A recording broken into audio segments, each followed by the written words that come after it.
तो आज हम अपना थर्ड लेक्चर स्टार्ट करते हैं, हार्मनी इन ह्यूमन बीइंग। तो इस वाले लेक्चर में जो पिछले वाले कॉन्सेप्ट्स हैं वो सारे यूज़ होने वाले हैं। अगर आपको सेल्फ बॉडी कैसा रहता है ना, क्या है क्या नहीं, ये सारी चीज़ें आपको पिछले वाले वीडियो में मैंने बता दी थी। तो मैं इस वीडियो में वो सब चीज़ें कवर नहीं करने वाला। अपन पूरा पॉइंट बात करेंगे। सिर्फ 12 स्लाइड्स हैं, जल्दी जल्दी इस चैप्टर को ख़त्म कर देंगे। इसमें सबसे पहले हम चीज़ समझ लेते हैं कि हार्मनी क्या होता है ना। हार्मनी मतलब होता है, एक तरह से कह लो कि विचारों का मिलना। जब जहाँ पे 10 लोग हैं, एक कम्युनिटी है, उधर कम्युनिटी में हार्मनी कब होगी? जब सब 10 के 10 लोगों के विचार मिलेंगे। तो एक तरह से उस पॉइंट को हम यहाँ पे कवर करने वाले हैं। हम यहाँ पे दिया हुआ है happiness is equal to be in harmony, मतलब एक तरह से एकता में रहना है ना। तो आपके जो आगे के 4 चैप्टर्स हैं ना, वो इसी के ऊपर कवर रहेंगे।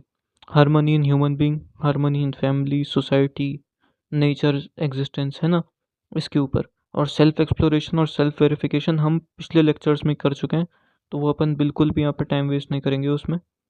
तो जो इसमें यहाँ पे हमें नीड्स का एक चार्ट दिया हुआ है ना। तो ह्यूमन बीइंग जो है वो, और जो मतलब कोई उसका जो कोएग्जिस्टेंस है, वो सेल्फ और बॉडी दोनों से है। ठीक है। तो अब यहाँ पे पहले हम देखते हैं नीड्स में, है ना। तो नीड्स में सबसे पहली सेल्फ की नीड क्या है?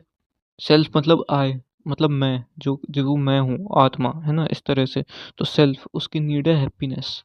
ठीक है। ट्रस्ट, रिस्पेक्ट, ये सारी चीज़ें हैप्पीनेस देती हैं अपन को। तो हैप्पीनेस उसकी एक नीड है ना।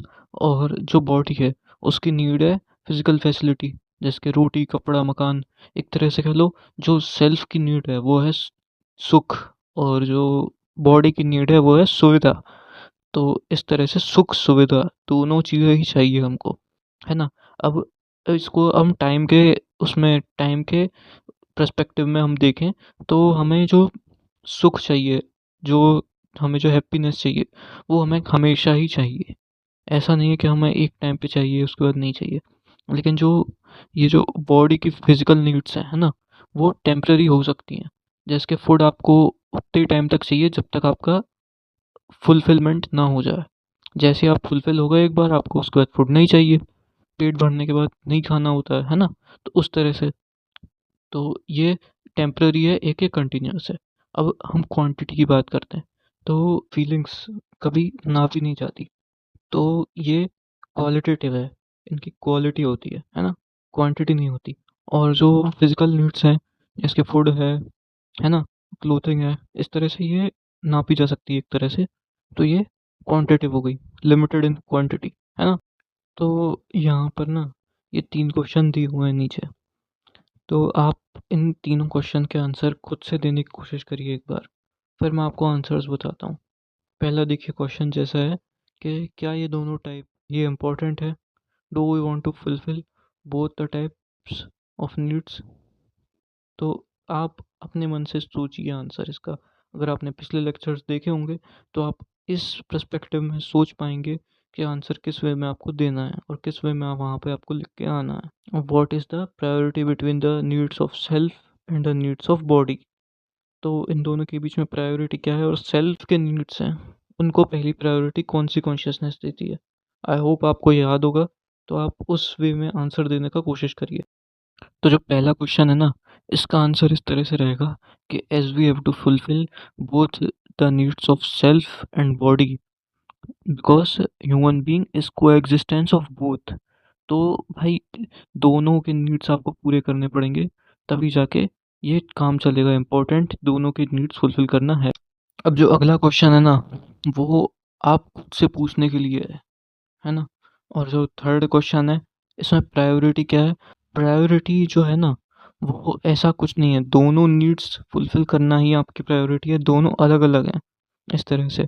अब देखिए यहाँ पे अगली स्लाइड में, यहाँ पे हम फुलफिल्ड बाय, हम अगले अगला टेबल में एक अगला सेक्शन ऐड किया, fulfilled by right understanding and right feeling.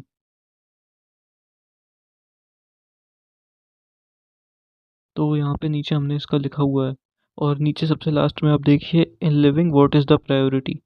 तो यहाँ पे ना आपको पूरा दिया हुआ है नीचे की तरफ, आप ये रीड कर लीजिएगा अपने से। हम मूव करते हैं नेक्स्ट स्लाइड पे। तो अगला जो चीज़ है यहाँ पे है एक्टिविटी, तो आप उस चीज़ को फुलफ़िल करने के लिए क्या एक्टिविटी करोगे?